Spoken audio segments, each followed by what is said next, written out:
Hello students, हम लोग कर रहे हैं photosynthesis and in the previous chapter हमने कैमियोस्मोटिक हाइपोथेसिस डिस्कस किया था, जो कि लाइट रिएक्शन को एग्जैक्टली लोकेशन उसकी एक्सप्लेन करता है कि कैसे कैसे लाइट रिएक्शन एग्जैक्टली होता है।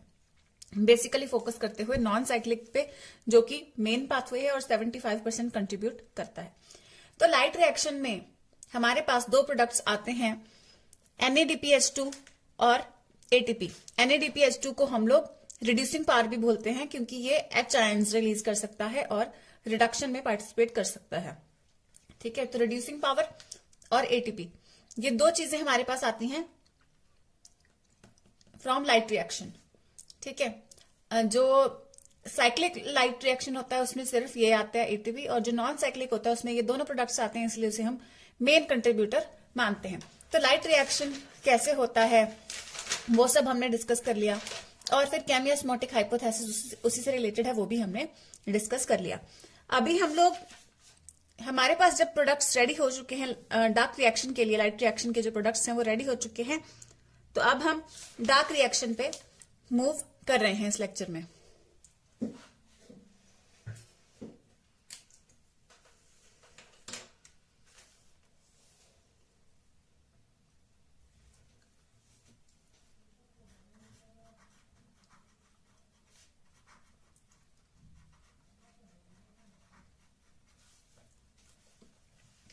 डार्क रिएक्शन, डार्क रिएक्शन में ही फाइनली जो ग्लूकोज बनना है वो इसी में बनेगा, इसलिए इसे हम बायोसिंथेटिक पाथवे भी कहते हैं।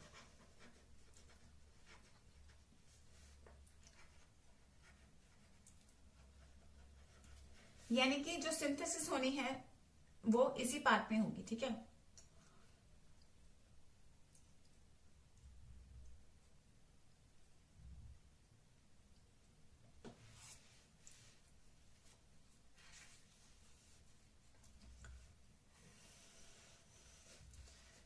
और इसके अलावा इसको केल्विन साइकिल कहते हैं, ये हम डिस्कस कर चुके हैं। केल्विन साइकिल क्योंकि इसे मेल्विन केल्विन ने दिया था। ठीक है, इसके अलावा इसे C3 साइकिल भी बोला जाता है। सो हम डिफरेंट नाम जो है इसके, उनकी बात कर लेते हैं। सबसे पहले तो it was given by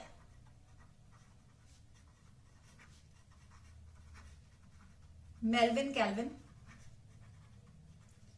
That is why so it is called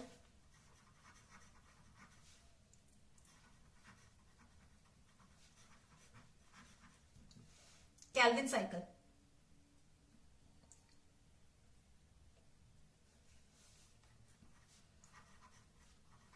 It is called biosynthetic pathway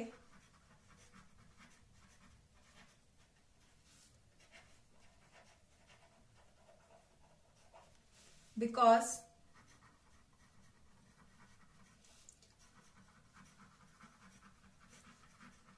carbohydrates or sugar synthesis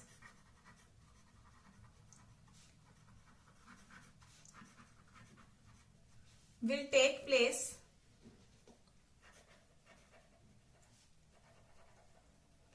using ATP and NADPH2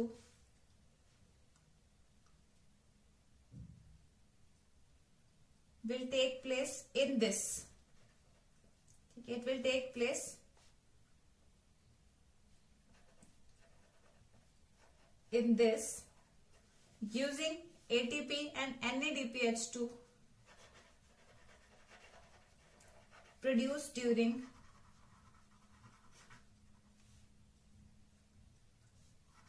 light reaction. मैं दोबारा इसको रीड करती हूँ जरा।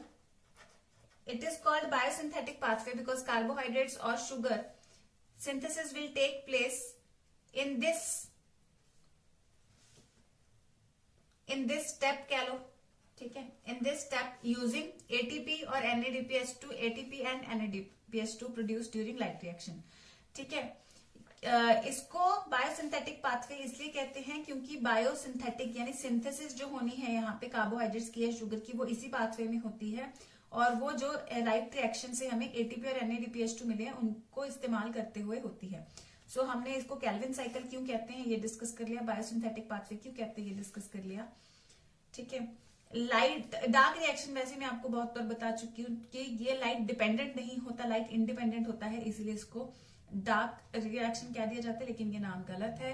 लाइट इंडिपेंडेंट रिएक्शन कहना इसको ज्यादा बेहतर रहेगा। ठीक है, कि लाइट के इंडिपेंडेंट होता है ये। अब एक्चुअली जब ये एक्सपेरिमेंट कंडक्ट हुआ तो जो ये एक्सपेरिमेंट किस तरीके से किया मेल्विन कैल्विन ने, this was an experiment conduct. He used green algae. तो उन्होंने ग्रीन एल्गे का इस्तेमाल किया था एंड उसको ही exposed it to sunlight. He used the green algae. Green algae we must know is a photosynthetic organism. So he exposed this green algae to sunlight. Sunlight का exposure कर दिया। फिर उसके बाद सनलाइट का एक्सपोजर किया तो ऑब्वियसली वो फोटोसिंथेसिस करना शुरू कर देगा, यानी कि उसमें प्रोडक्ट्स बनने शुरू हो जाएंगे। वो पूरा प्रोसेस जानना चाहते थे कि एग्जैक्टली प्रोसेस है क्या। तो उन्होंने क्या किया, उन्होंने जैसे ही इसकी फोटोसिंथेसिस शुरू करवा दी उसके बाद इसके सेल्स को, एल्गे के सेल्स को किल करना शुरू कर दिया। And how did he do that? He killed cells of algae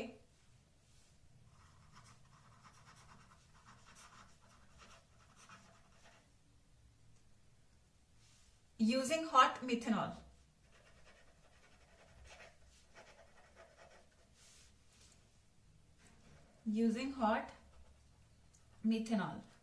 तो हॉट मिथेनॉल का इस्तेमाल करके इन्होंने उन सेल्स को किल करना शुरू कर दिया। पहले ग्रीन एल्गे का इस्तेमाल किया, उसको सनलाइट से एक्सपोज किया, यानी फोटोसिंथेसिस उसको करने दिया। फिर देखना चाह रहे थे कि क्या क्या स्टेप्स हो रहे हैं, क्या क्या प्रोडक्ट्स बन रहे हैं। तो इन्होंने क्या किया, उस एल्गे को किल कर दिया और किल करके फिर he examined the products in killed algae. Next step आ जाता है, he examined the products in killed algae. तो मरा हुआ जो एल्गे था उसके प्रोडक्ट्स फिर ये एग्जामिन करने लगे। और एक्चुअली इन्होंने क्या किया कि इन्होंने जो ये प्रोडक्ट्स ऑब्जर्व किए, तो कि वो किस तरीके से ऑब्जर्व किए होंगे। ग्रीन एल्गे को एक्चुअली इन्होंने पहले काफी टाइम से कार्बन 14 कंपाउंड पे ग्रो करवाया। तो he tried to observe the products with carbon 14। तो इन्होंने कार्बन 14 एक्चुअली उसको प्रोवाइड करा दिया इनिशियली, जो कार्बन डाइऑक्साइड में होता है ना। तो कार्बन डाइऑक्साइड से ही फोटोसिंथेसिस होनी है, तो कार्बन डाइऑक्साइड जो इसको प्रोवाइड करवाई। आई रिपीट, ग्रीन एल्गे को फोटोसिंथेसिस करने दिया, लेकिन उससे पहले फोटोसिंथेसिस के लिए जो इसको कार्बन डाइऑक्साइड चाहिए वो इनको कार्बन 14 वाली प्रोवाइड करा दी।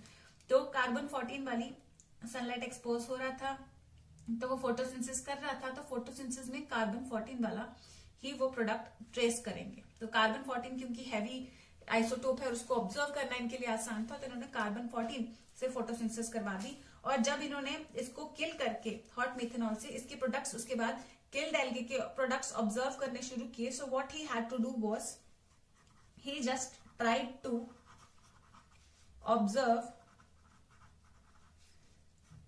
the products. He just tried to observe the products with carbon 14। तो कार्बन 14 के प्रोडक्ट्स इन्होंने ऑब्जर्व करने शुरू किए।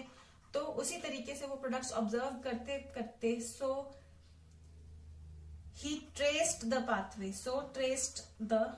पाथवे। तो इस तरीके से उन्होंने कार्बन 14 का इस्तेमाल करके पूरा पाथवे में देखते रहे कि कार्बन 14 के कौन कौन से प्रोडक्ट्स अब बना करके।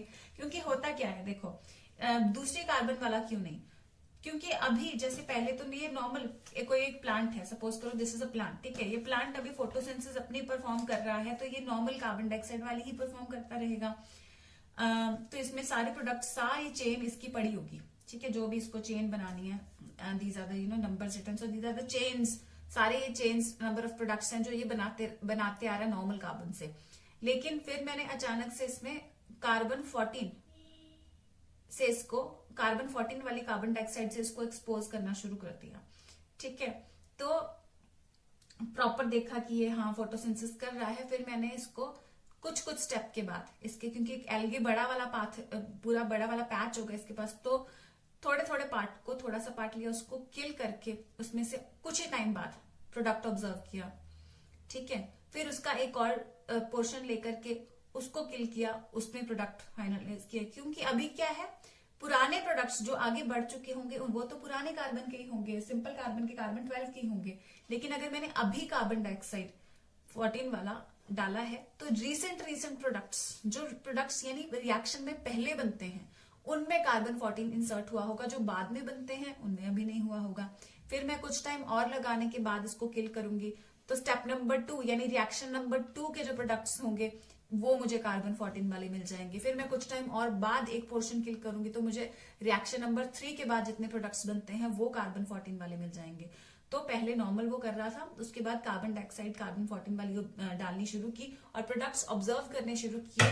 तो जो भी पहले प्रोडक्ट्स ऑब्जर्व हो रहे हैं, फिर बाद में हो रहे हैं, फिर बाद में हो रहे हैं, कार्बन 14 वाले प्रोडक्ट्स को ऑब्जर्व करते हुए उन्होंने फिर सारा पाथवे ट्रेस किया कि क्या और कौन से प्रोडक्ट्स यहाँ पे बन रहे हैं। तो जो फर्स्ट कंपाउंड उस टाइम पे उनको मिला, जो फर्स्ट कंपाउंड, इसी तरीके से उन्होंने जो फाइंड आउट किया, जो फर्स्ट कंपाउंड उनको मिला वो एक 3 कार्बन कंपाउंड था। यानी कि इस कंपाउंड में 3 कार्बन्स थे। ठीक है, इस कंपाउंड में 3 कार्बन्स थे और ये प्रोडक्ट मिला फॉस्फोग्लिसरेट।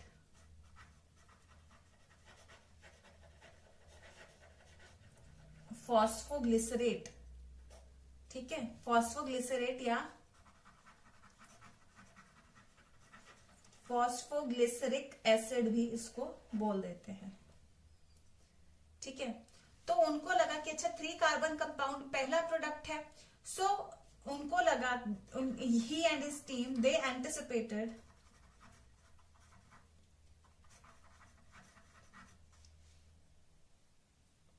दैट, उन्होंने लगा कि ये जो 3 कार्बन कंपाउंड है ये वो ऐसे हुआ होगा कि एक 2 कार्बन कंपाउंड, कि एक 2 कार्बन कंपाउंड जो है वो उसकी कार्बोक्सिलेशन, क्योंकि कार्बन डाइऑक्साइड की जरूरत पड़ती है, ये इसी में कार्बन 14 इंसर्ट किया ना सबसे पहले, तो ये कार्बन, तो एक 2 कार्बन कंपाउंड इस कार्बन डाइऑक्साइड के साथ रिएक्ट करता होगा और फिर ये 3 कार्बन कंपाउंड को बनाता होगा। That was what they anticipated. लेकिन बाद में पता चला,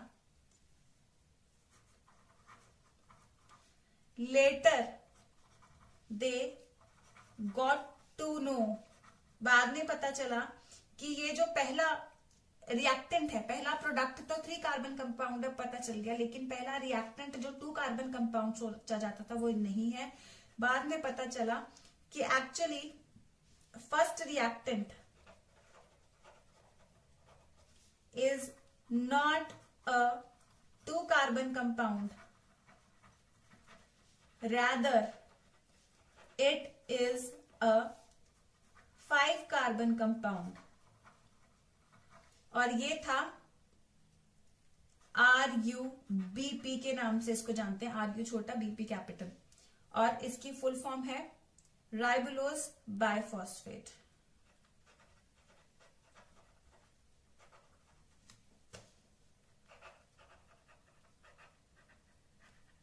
राइबोलोज बाइफॉस्फेट, बाइफॉस्फेट 2 फॉस्फेट ग्रुप्स हैं इसमें, और ये जो है एक तरीके का कीटो शुगर है।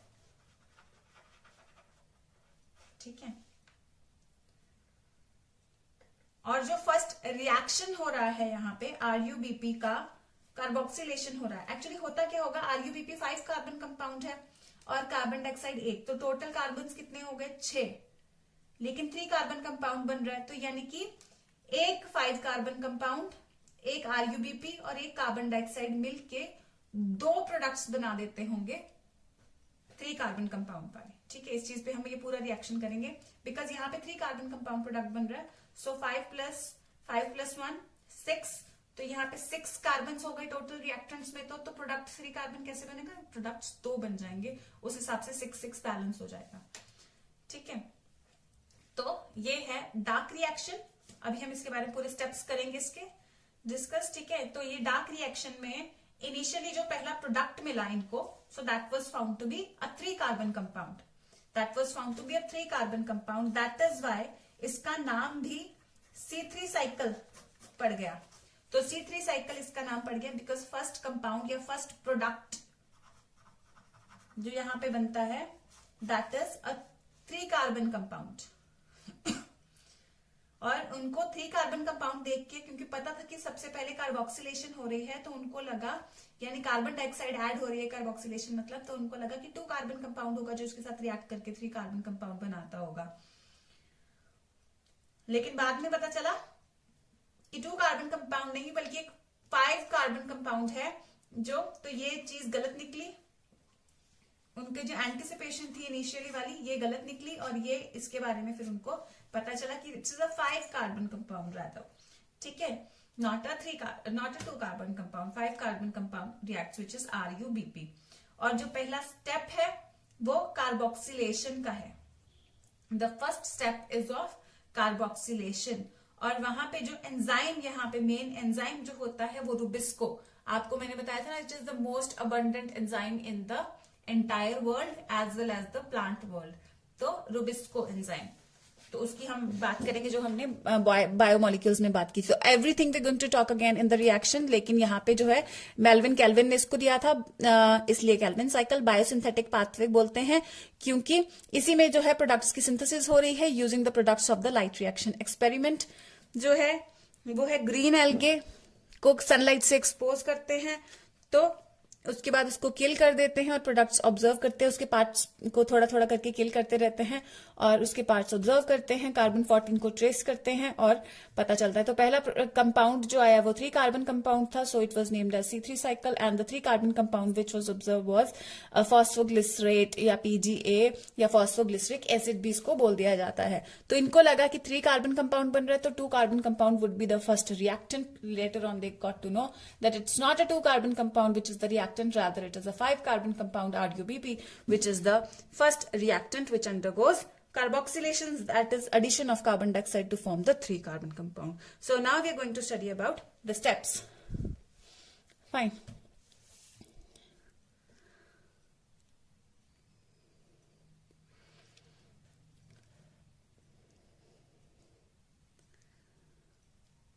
तो अभी हम इसके स्टेप्स के बारे में पढ़ लेते हैं।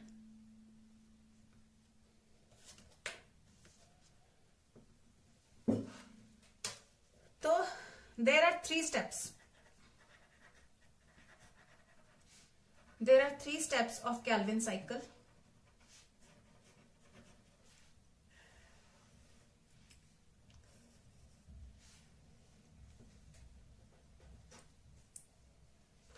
There are 3 steps of Calvin cycle. First step is carboxylation. जैसे हमने बताया कि कार्बन डाइऑक्साइड ऐड होती है, तो पहला स्टेप यही है।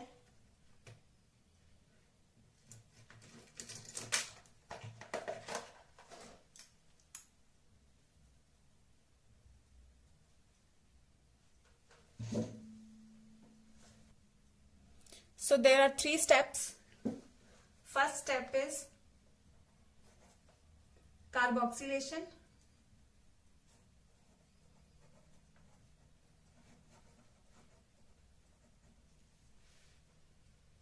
यानी एडिशन ऑफ कार्बन डाइऑक्साइड। और कार्बोक्सिलेशन का जो फर्स्ट स्टेप है, कार्बोक्सिलेशन का जो फर्स्ट स्टेप है, इसमें जो एंजाइम इस्तेमाल होता है, that is known as rubisco. Carboxylation में रुबिस्को की फुल फॉर्म है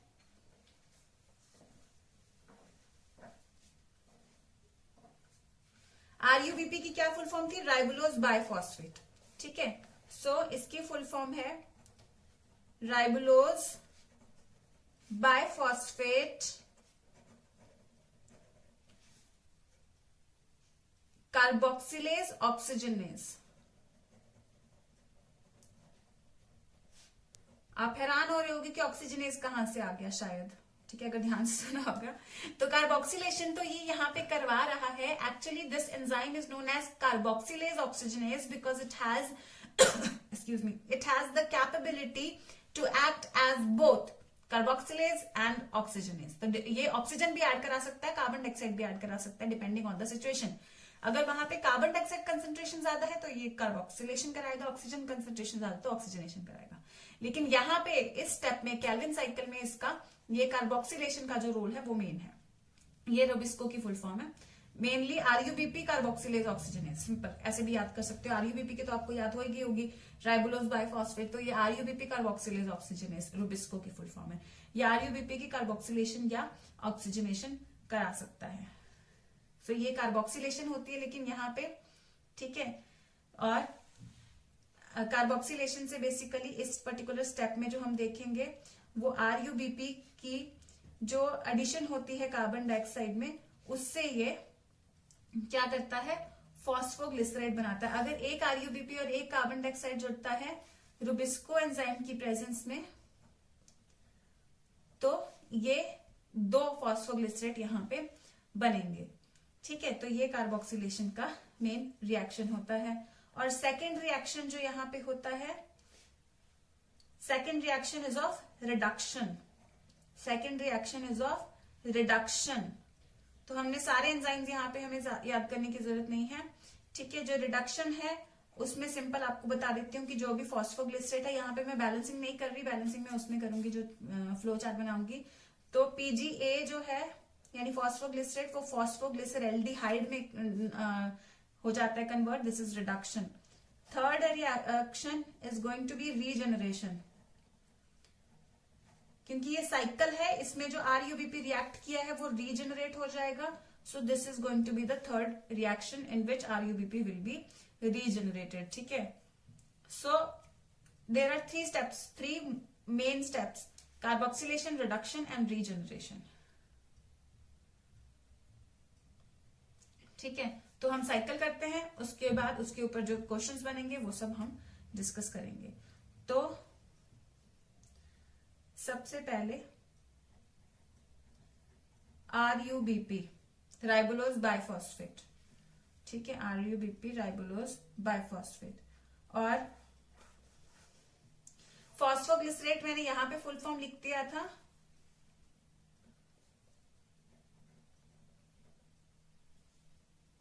आप चाहें तो पूरा लिख सकते हैं. पीजीए लिख दिया मैंने यहाँ पे, क्या phosphoglycerate.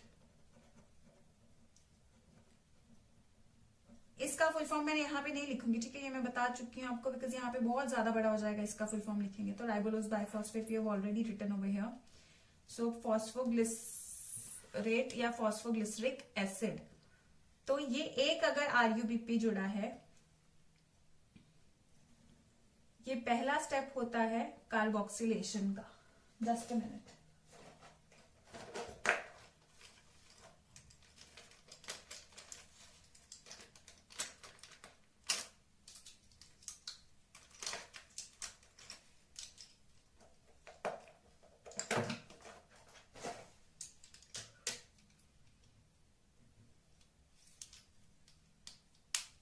First of all reactants, let's show the reactants.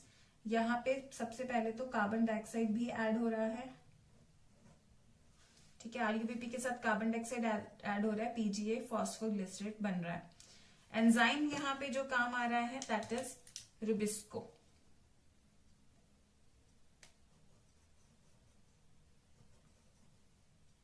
आप पूरा फुल फॉर्म भी लिख सकते हैं,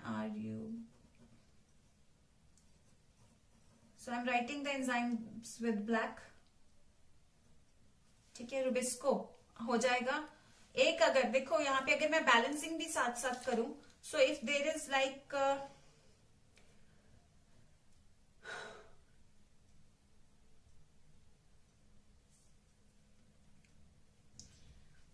if there is one RUBP and one carbon dioxide, we saw that यहाँ पे क्या हो जाएगा, बैलेंसिंग करनी होगी तो 5 + 1 6, तो ये 2 बनेंगे. ठीक है, लेकिन पूरा फ्लो चार्ट एक्चुअली अगर बैलेंस करके चलना है हमने, so let us consider 3 molecules of RUBP. तो यहाँ पे कितने कार्बन हो गए, मैं कार्बन की कैलकुलेशन भी नीचे इसके कर देती हूँ.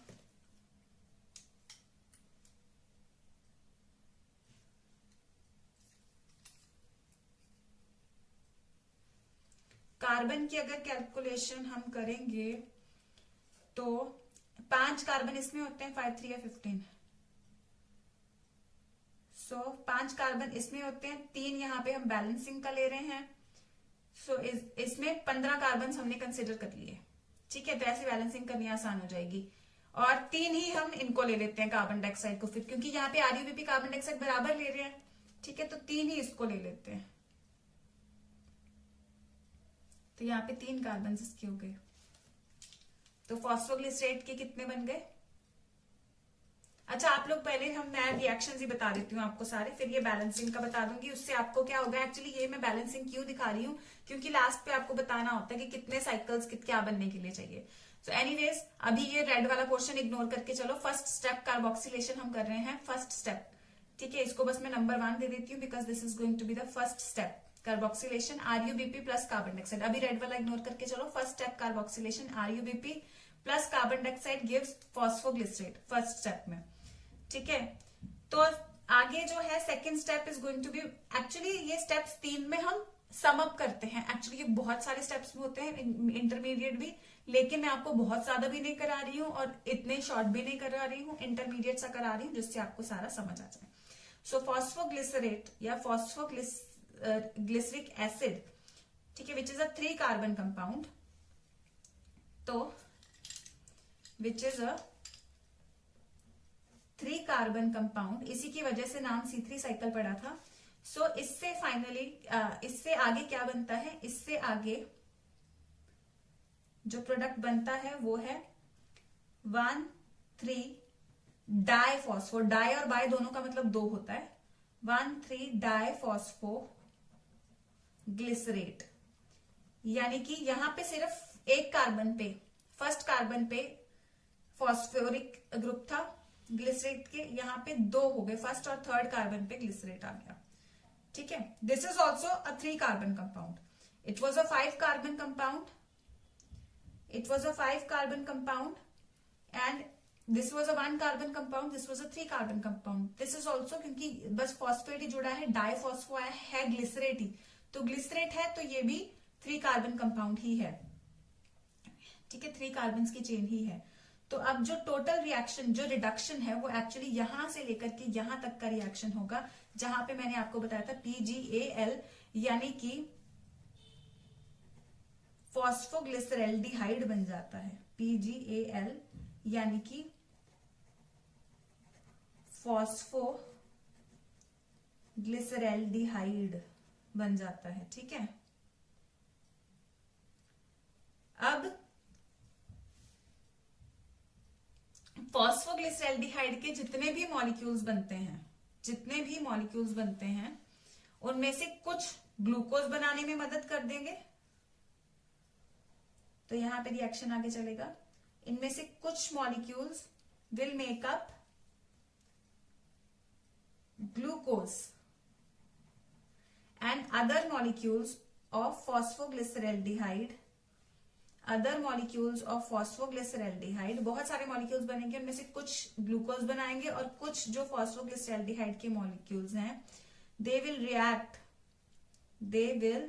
React to form ribulose 5 phosphate.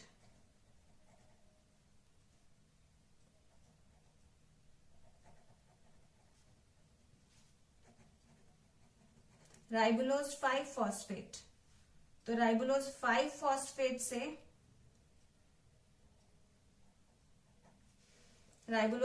Phosphate से आगे फिर ये रिकवर हो जाएगा। तो यहाँ पे 3 मेजर स्टेप्स हम कौन से करते हैं, फर्स्ट स्टेप, सेकंड रिडक्शन, ये पूरा आ जाएगा सेकंड में रिडक्शन, देन यहां से यहां तक ये पूरा थर्ड स्टेप आ जाएगा, which is regeneration, first second third.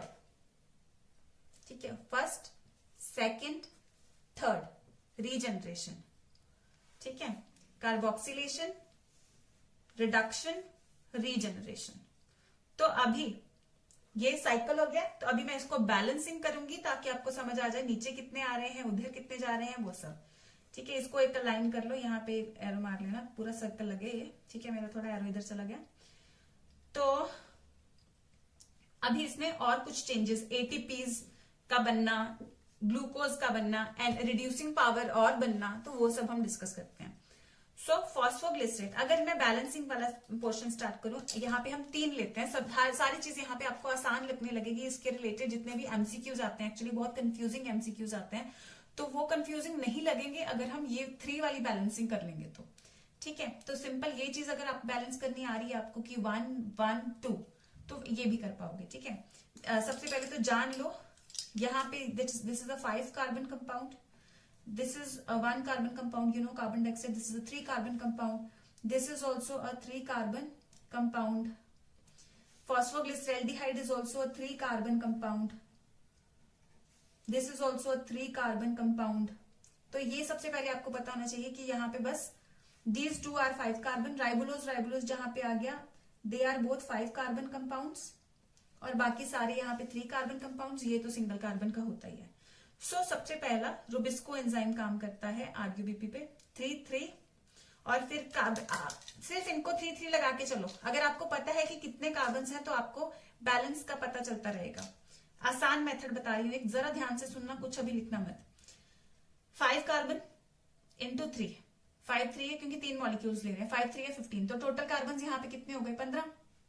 इधर 3 15 और 3 18, 18 मॉलिक्यूल्स मिलके 18 मॉलिक्यूल्स हैं कार्बन के यहाँ पे रिएक्टेंट्स. तो प्रोडक्ट्स 3 कार्बन कंपाउंड के बनाने हैं.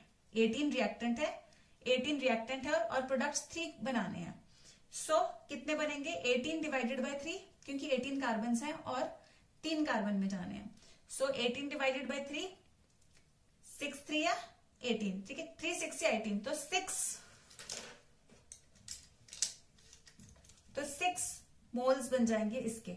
So if 3 moles of this and 3 moles of this are reacting, so 6 moles of 3 and 3, अगर 3 moles of RUBP and 3 moles of carbon dioxide are reacting, so 6 moles of BGA will be recovered. ठीक है बच्चा. So 6 3 या 18 तो हो गए 15, 3 18, तो यहाँ पे हो गए पूरे. अगर देखा जाए तो अगर हिसाब पूरा करना हो कार्बन्स का, तो यहाँ पे हो गए 6 3 या 18 कार्बन हो गए. तो अब इस स्टेप पे यहाँ पे अगर ध्यान दोगे, ठीक है, this is also 3 carbon compound, this is also 3 carbon compound. So इसके भी पूरे अगर आप देखोगे तो 6 मोल्स ही बनेंगे. तो 6 मोल्स ही इसके बनेंगे. ठीक है, तो यानी कि 6 3 या 18, तो यहाँ पे भी टोटल जो कार्बन होंगे वो 18 ही होंगे. ठीक है, तो यहाँ पे अगर आप देखोगे फॉस्फोग्लिसरेट और ये डाइफॉस्फोग्लिसरेट, यानी कि फॉस्फेट, हर एक मॉलिक्यूल के साथ एक एक फॉस्फेट ऐड हो रहा है, लेकिन टोटल मॉलिक्यूल्स कितने हैं? 6. तो 6 मॉलिक्यूल्स के साथ एक एक फॉस्फेट ऐड हो रहा है, यानी कि 6 फॉस्फेट ग्रुप्स यहाँ पे आ रहे हैं. वो 6 फॉस्फेट ग्रुप्स यहाँ पे कहां से आएंगे? तो यहाँ पे 6 फॉस्फेट ग्रुप्स आने के लिए यहाँ पे 6 एटीपीज इस्तेमाल हो जाएंगे. तो एटीपी में होता है ना ट्राइफॉस्फेट, 3 फॉस्फेट होता है. सो 6 ATP molecules will make 6 ADP, तो डाइफॉस्फेट रह जाएगा, और जो इनऑर्गेनिक फॉस्फेट्स हैं 6, वो यहाँ पे ऐड हो जाएंगे. आई रिपीट, यहाँ पे फॉस्फोग्लिसरेट फॉस्फेट ग्रुप था, एक फॉस्फेट ग्रुप था, एक मॉलिक्यूल के अंदर एक फॉस्फेट ग्रुप था. यहाँ पे एक मॉलिक्यूल के अंदर 1 3 डाइफॉस्फो, यानी 2 जगह पे फर्स्ट और थर्ड 2 कार्बन पे फॉस्फेट ग्रुप जुड़ गया, डाइफॉस्फो बन गया. ठीक है, सो 1 से 2 फॉस्फेट ग्रुप्स हो गए. सो 6 मॉलिक्यूल्स में अगर एक मॉलिक्यूल में एक फॉस्फेट था, तो 6 मॉलिक्यूल्स में 6 फॉस्फेट्स थे. तो यहाँ पे एक मॉलिक्यूल्स में 2 फॉस्फेट्स हैं, तो एक में तो 6 में 12 होंगे, यानी कि 6 एटीपीज. ठीक है, 6 मॉलिक्यूल्स की फॉस्फोराइलेशन हो रही है. अगर एक मॉलिक्यूल में फॉस्फेट ऐड हो रहा होता तो एक एटीपी इस्तेमाल होता, क्योंकि डाइफॉस्फो हो रहा है. एक फॉस्फेट ऑलरेडी है, एक और ऐड होना है पर मॉलिक्यूल. तो molecules are 6, so 6 ATPs will be used to give the molecule 6 phosphates, यानी कि एक फॉस्फेट मिला है एक कंपाउंड को. ठीक है, सो ये 18 कार्बन हो गए यहाँ पे। आप फॉस्फेट भी चाहें तो आप गिनते रह सकते हैं साथ साथ में, जैसे हम कार्बन गिन रहे हैं। देन अगला रिएक्शन अगर आप ध्यान से देखोगे मेन है रिडक्शन। फॉस्फोग्लिसरैल्डिहाइड में रिडक्शन हो रही है, और आपको याद है कि लाइट रिएक्शन में हमारे पास रिड्यूसिंग पावर कौन सी आई थी रिड्यूस करने वाली, NADPH2। ठीक है, तो रिडक्शन होनी है, तो these are 6 molecules. So here also we will have 6 molecules. ठीक है, because both of them are 3 carbon compounds, तो 6 से 6। तो रिड्यूसिंग पावर, क्योंकि रिडक्शन होनी है इसकी, तो रिड्यूसिंग पावर्स भी 6 इस्तेमाल हो जाएंगी। 6 ही रिड्यूसिंग पावर्स भी इस्तेमाल हो जाएंगी।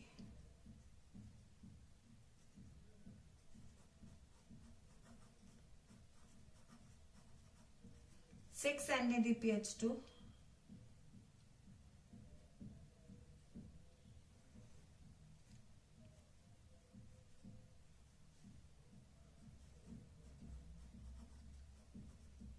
6 NADP plus 6 H plus.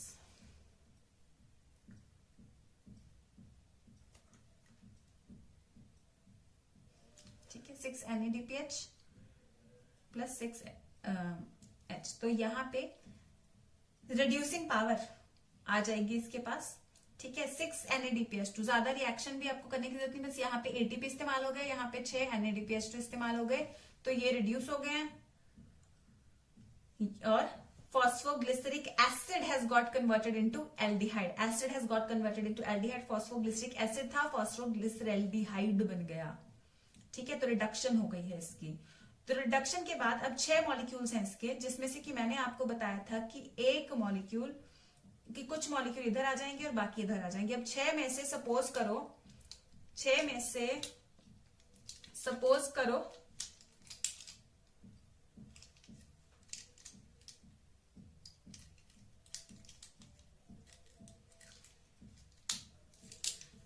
Suppose करो कि एक मॉलिक्यूल इधर आ गया,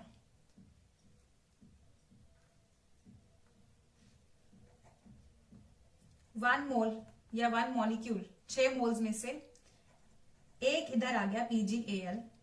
ठीक है, और 5 इधर चले गए और 5 इधर चले गए। ठीक है, ये जो एक आया है it is a 3 carbon compound, but it has to make a 6 carbon compound which is glucose. So ऐसे 2 मॉलिक्यूल्स इस्तेमाल होंगे। ऐसे अगर ये एक है यहां पे, तो एक ग्लूकोज बनाना है, तो ऐसे 2 साइकिल्स, 3 वाले 2 साइकिल्स लगेंगे, तब जाके ग्लूकोज बनेगा। अगर 3 कार्बन कंपाउंड है तो 2 साइकिल्स लगेंगे, देखो। ठीक है, क्योंकि 3 रिएक्टेंट से शुरू कर रहे हैं, अगर 3 रिएक्टेंट से शुरू कर रहे हैं तो 2 साइकिल्स लगेंगे।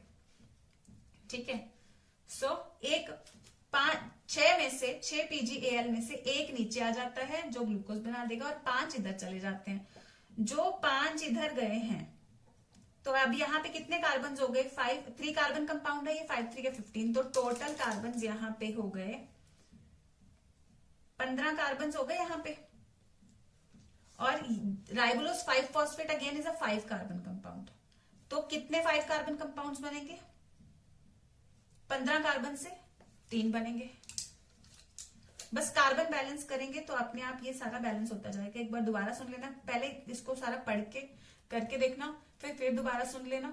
ठीक है, 1 2 बार सुनोगे आपको समझ आ जाएगा। मेनली कार्बन बैलेंस कर रहे हैं हर जगह पे। आपको ये पता होगा कि ये 5 कार्बन कंपाउंड है, ये 1 कार्बन और ये 3 कार्बन, तो आपको बैलेंसिंग अपने आप से आ जाएगी इसकी। ठीक है, तो ये राइबोलोज 5 फॉस्फेट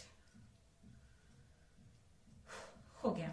तो अब रीजनरेट करना है RUBP तक। तो RUBP में देखोगे आप यहाँ पे क्या है, राइबोलोज 5 फॉस्फेट, यानी कि इसमें क्या है, सिर्फ एक फॉस्फेट ग्रुप यहाँ पे जुड़ा हुआ है, सिर्फ एक फॉस्फेट ग्रुप यहाँ पे जुड़ा हुआ है।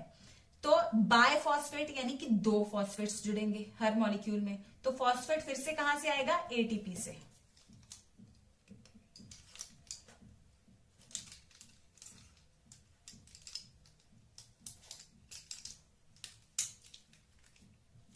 तो 3 मॉलिक्यूल्स हैं, 3 फॉस्फेट्स 3 मॉलिक्यूल्स के साथ जोड़ने, तो यहां पे हम ATP कितने जुड़ते दिखाएंगे, यहां पे हम ATP दिखाएंगे 3 एटीपीज इस्तेमाल होते हुए यहाँ पे हम दिखाएंगे।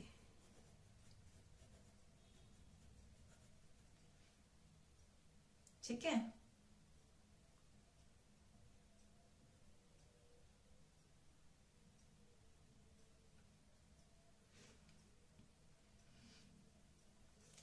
तो आई रिपीट, 3 स्टेप्स में कैल्विन साइकिल होता है, carboxylation, reduction, regeneration.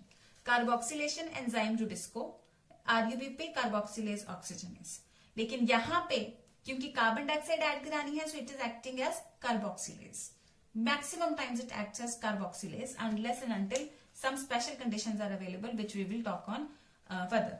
So rubisco enzyme की प्रेजेंस में इसकी कार्बोक्सिलेशन हो जाती है and it gets converted into phosphoglyceric acid. Then phosphoglyceric acid diphosphoglyceric acid बन जाता है, फिर रिड्यूस हो जाता है फाइनली इनटू फॉस्फोग्लिसरैल्डिहाइड, और फिर इससे दोबारा ये राइबोलोज 5 फॉस्फेट रीजनरेट हो जाता है और ग्लूकोज भी बन जाता है। ठीक है, तो ये अगर रिएक्शंस आपको समझ आ गए हैं तो हम इससे कुछ सम अप करेंगे सारी चीज को।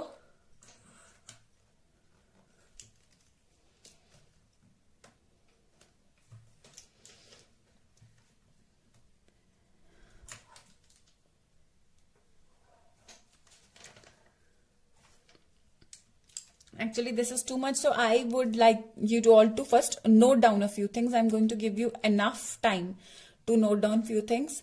Take a nearly 10 minutes, I think, would be sufficient for you all to note it down. आप ऐसे करो, first note down this thing in first 5 minutes and then इसको मैं थोड़ा जस्ट यहां तक नोट कर लेना आप फर्स्ट 5 मिनट्स में। ठीक है, एंड देन मैं इसको थोड़ा जूम इन कर दूंगी और इसको टेबल को ये छोटी छोटी चीजें भी लिख रखी हैं, फिर वो भी आप लिख पाएंगे। ठीक है, तो 5 मिनट के लिए मैं इसको आप इसी स्टेप पे मैं ऐसे ही रखती हूँ कॉपी को, तो यहां तक आप नोट कर लीजिए। 5 to 6 minutes I will give you for this.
Okay, so I hope you have noted this. I'm going to zoom in on the cycle now.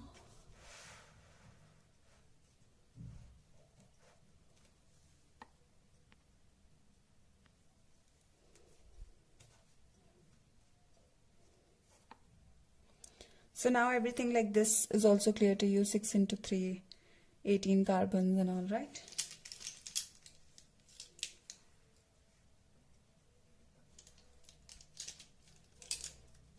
Everything that I can see, I can see that everything यहाँ पे regeneration of RUPP के नीचे नीचे है सारा. यहाँ तक आपने नोट कर लिया होगा, आई होप. नहीं किया तो थोड़ा पीछे करके कर लो, ठीक है. इससे नीचे नीचे का यहाँ पे अभी मैं साइकिल पे फोकस कर रही हूँ. ये बहुत इंपॉर्टेंट साइकिल है और इस पे क्या क्या MCQs बनेंगे अभी नोट करोगे आप तो समझ जाओगे, ठीक है. नोट करो इसको और सुन भी लेना, फिर दोबारा से नोट करो.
Okay, so I hope you have noted it.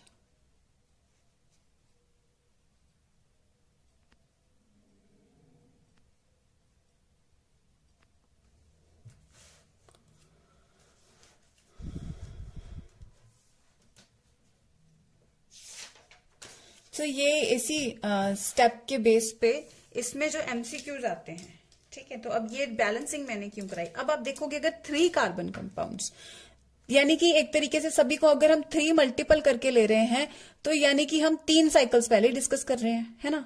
3 compound वाले 2 साइकिल लगेंगे ग्लूकोज बनाने में। अगर हम इनको सिंगल सिंगल कंपाउंड कंसिडर करें, एक आरयूबीपी और एक कार्बन डाइऑक्साइड को, सो 3 कार्बन डाइऑक्साइड ले रहे हैं तो 2 साइकिल लग रहे हैं। लेकिन अगर एक कार्बन डाइऑक्साइड लेंगे तो कितने साइकिल लगेंगे, 6 साइकिल लगेंगे, ठीक है। 6 साइकिल लगेंगे, 3 कार्बन से 2 साइकिल, ठीक है।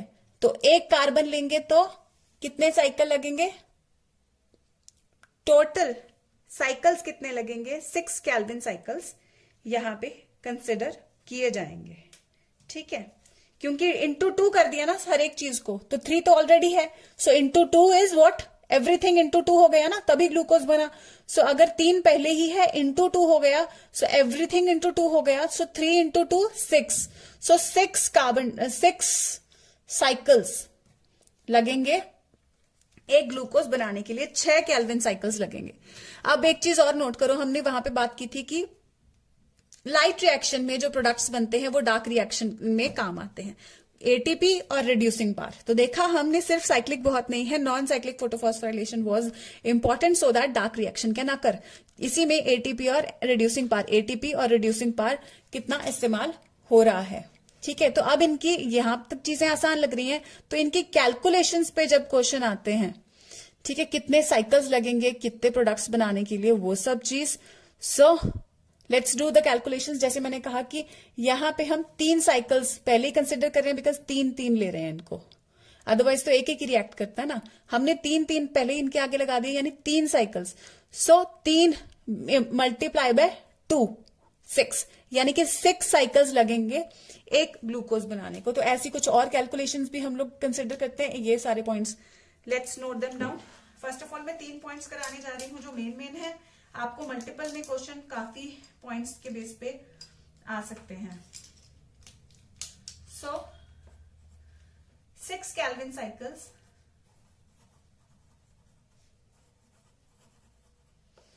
Take place, 6 Calvin cycles take place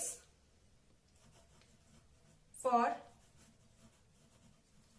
synthesis of 1 glucose molecule।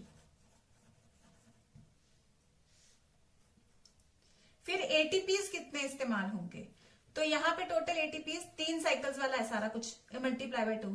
तो यहां पे एटीपीज कितने इस्तेमाल हुए हैं, 3 + 6 9, सो 9 × 2 18 एटीपीज इस्तेमाल हुए हैं, ठीक है। सो हम ऐसे काउंट कर लेते हैं पूरा।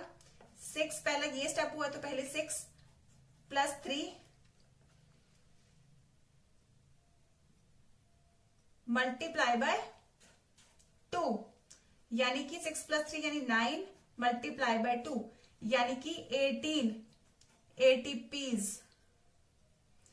are required for 1 glucose synthesis। 18 ATP used for 1 glucose preparation। So 18 ATPs use हुए हैं, और रिड्यूसिंग पावर कितने यूज हुए हैं, 6 यहां पे हो रहे हैं, लेकिन 6 × 2, 6 × 2 is equal to 12 NADPH2 use हो रहे हैं एक ग्लूकोज बनाने के लिए, ठीक है। आप पूरा सेंटेंस लिख सकते हो, I use to make 1 glucose, I use to produce 1 glucose, I use 12 NADPH2 are use to produce 1 glucose. तो यहाँ पे हम पूरा ये पॉइंट को इकट्ठा भी लिख सकते हैं, 18 ATPs and 12 NADPH2 are needed for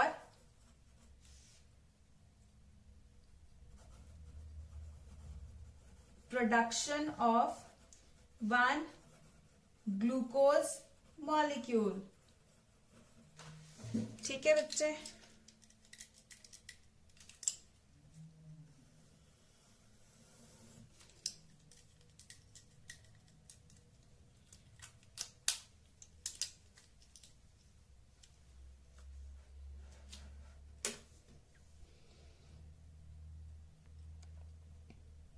तो I hope you have understood, क्योंकि यहाँ पे 3 साइकिल्स लिए थे, मल्टीप्लाई बाय 2 करके लिया है सारी चीज.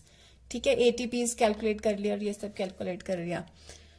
सो now you can again note down the cycle और sorry the whatever we have summed up. तो क्योंकि इस पे क्वेश्चन आता है एक ग्लूकोज मॉलिक्यूल के लिए क्या क्या रिक्वायरमेंट यहाँ पे हो रही है डार्क रिएक्शन में. ये डार्क रिएक्शन बहुत इंपॉर्टेंट है. देखो एक ही फ्लो चार्ट में हमें कितना टाइम लगा है. सो ये इंपॉर्टेंट भी बहुत ज्यादा है, इसको समझना है और लेक्चर को बार बार सुनना है रहता. ठीक है, तो इसके लिए टाइम दे रही हूँ आपको, इसको जरा नोट डाउन करो.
Okay, so I hope you have noted it. Okay, so I hope you have noted it. So this was about the dark reaction. आगे अब यहां पे हमने इसका रुबिस्को का कार्बोक्सिलेज का देखा कि कार्बोक्सिलेज के जैसे ये कैसे एक्ट करता है, ठीक है। तो आगे हमारा जो पाथवे आता है वो उसमें हम लोग ये भी डिस्कस करेंगे कि ये ऑक्सीजनेज का कैसे काम करता है। But actually dark reaction is so very important that I want you all to donated so much time. इतना टाइम मैं चाहती हूँ आप इस साइकिल को दो कि आज मैं और कुछ नहीं करा रही हूँ, सिर्फ डार्क रिएक्शन करा के छोड़ रही हूँ। वैसे मेरा प्लान था आगे भी, because still we can elongate the lecture, लेकिन जितना अभी देखो हम आधा पौना घंटा और लेक्चर को बड़ा कर सकते थे, लेकिन मैं चाहूंगी कि उतना टाइम अभी आप लोग लेक्चर को दोबारा से सुनो और इसको अच्छे से दिमाग में बिठा लो, because it is very important. अभी समझ आ गया तो एमसीक्यूज हो जाएंगे, ठीक है। बाद में फिर आपको दिक्कत होती रहेगी, क्योंकि लेक्चर फ्रेश सुना होता है ना, तो ही लर्न इजीली हो जाता है। सो आज का लेक्चर मैं यहाँ पे एंड कर रही हूँ, ठीक है। सो नेक्स्ट लेक्चर में हम लोग रुबिस्को के सेकंड रोल के बारे में बात करेंगे। यहाँ पे ये इस चीज को समझ लोगे तो नेक्स्ट आपके लिए बहुत ज्यादा इजी हो जाने वाला, बिकॉज इसी साइकिल का ही हम उसमें भी बात करेंगे, लेकिन थोड़ी ट्विस्ट के साथ। So that's all with this lecture. अच्छे से पढ़ के आना नेक्स्ट लेक्चर में, ठीक है। That's all with this lecture. All the best.